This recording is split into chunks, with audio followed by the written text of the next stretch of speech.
Hey everybody. So as promised, this is the second shot of our image promo that we did a while back. To recap, we shot this on a Sony FS7 camera. We used Sony S-Log3 and we used the Sony zoom lens. I wasn't going to show you this shot because it was a lot like the Vanessa shot, but there's some interesting things that happened on this set and some interesting lighting things I was able to do with this.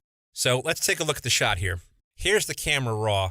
Again, we put this on the slider and we didn't go into Kevin, we just went left and right. But as you can see, we have the three elements to make a slider shot cool. We have the foreground, which is this camera. We have the midground, which is Kevin.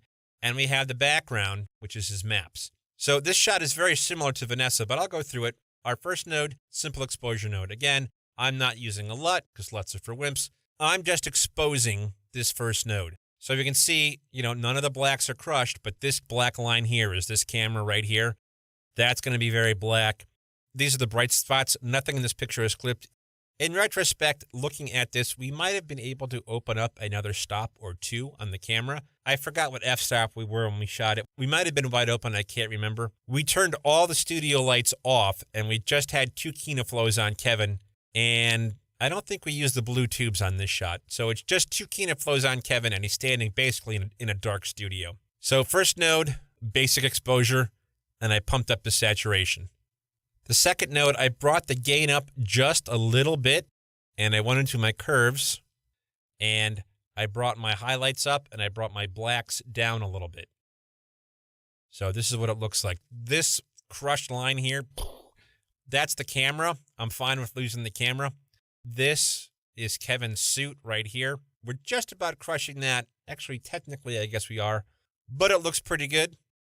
We've got a nice exposure on this shot. These set pieces here, this wall here, here, and this part behind the desk here and here, these are normally lit up, but we turned off all the lights in the studio, and we just had our Kinoflow lights on Kevin. We weren't sure how to turn just these lights on. So when you shoot log, again, you have a lot of detail. So what I did was, I was able to qualify it. There's some blue in that. Believe it or not, there is some blue there.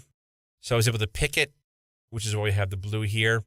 And I usually adjust my low and my high, clean black, clean white, and I put a big blur on. And for this, I basically had to break this apart. I keyed this stuff over here, these little set pieces, and I didn't have to track that box. But I just wanted to key the stuff over here. I made it a little bit brighter in the gain, a little bit brighter in the gamma, pushed the gamma and the gain all the way to blue.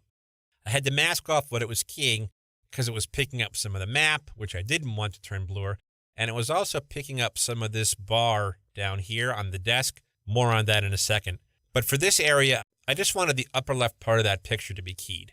Now this is the lower right-hand bar. This was tricky. Let me turn it off and on, off and on. I did a key. I was able to qualify it successfully. I didn't even have to clean it up. It actually keyed quite nicely. The problem was this shot is moving left to right, and I didn't want to pick up any of this bar because this bar is a different color than this bar, so the key was different. So I just wanted to key this part out. So I had to do it the hard way. I had to go into, what is this, corrector 4. I had to turn on my auto keyframe and go through it every couple of frames or so. You can see all my keyframes. And I had to manually move it. See right there? To get that little sliver like that, I had to open it up. And I had to move it as the shot moved from left to right. But as you can see, it keyed very cleanly, which I was very surprised. I didn't have to clean black, clean white, or blur at all. It keyed great, and it looked great. It looked blue. That's the look we were going for. That's what it looks like on air. But as I said, we couldn't figure out how to turn just the light on this desk without turning on all the set lights. And finally, I did the same thing here for the lower left bar. Did I have to mask this? Yes, I had to mask that as well, but I didn't have to track it. You can see that lower left bar is keying out quite nicely.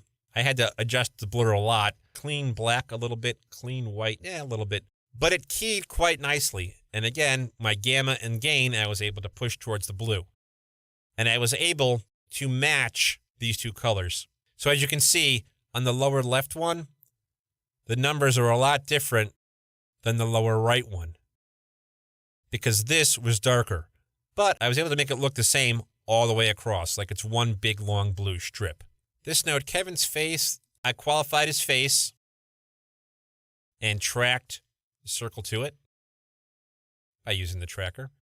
So I brightened up Kevin's face using the gain, and I put a little more red in his face using the gamma and the gain, just to give his face a little more punch. And like Vanessa, Kevin's face also had hot spots, so if we look here on the key, same kind of a thing, just keyed the highest, hottest parts of Kevin's face. Lots of blur. You want to make sure that this doesn't have any boiling edges or anything.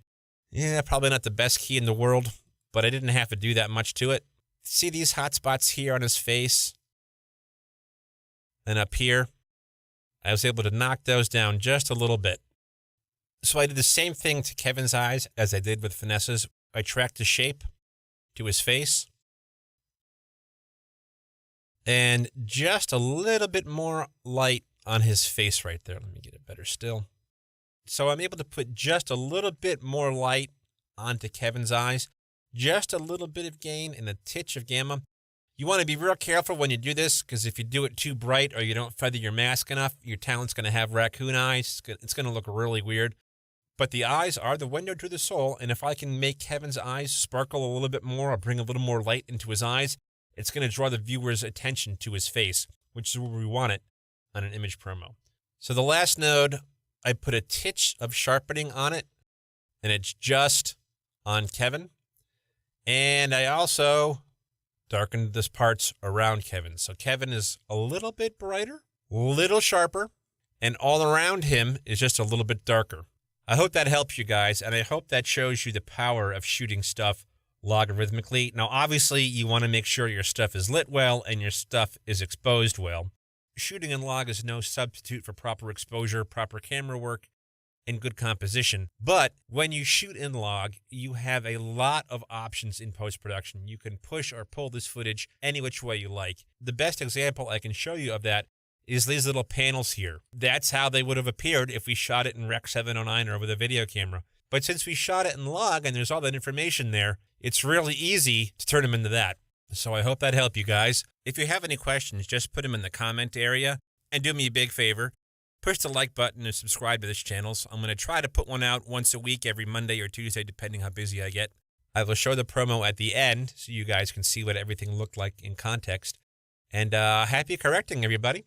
Get one step ahead every night on Boston 25 News at 10. Know what's happening right now live with coverage that's immediate and accurate. Breaking news and new details on stories that are important to you. We're dedicated to giving you both sides of the story. And investigations leading to real change, making a difference in our community. I'm tracking how developing weather overnight will affect your morning commute and impact your day. It's coverage that keeps you one step ahead every night on Boston 25 News at 10.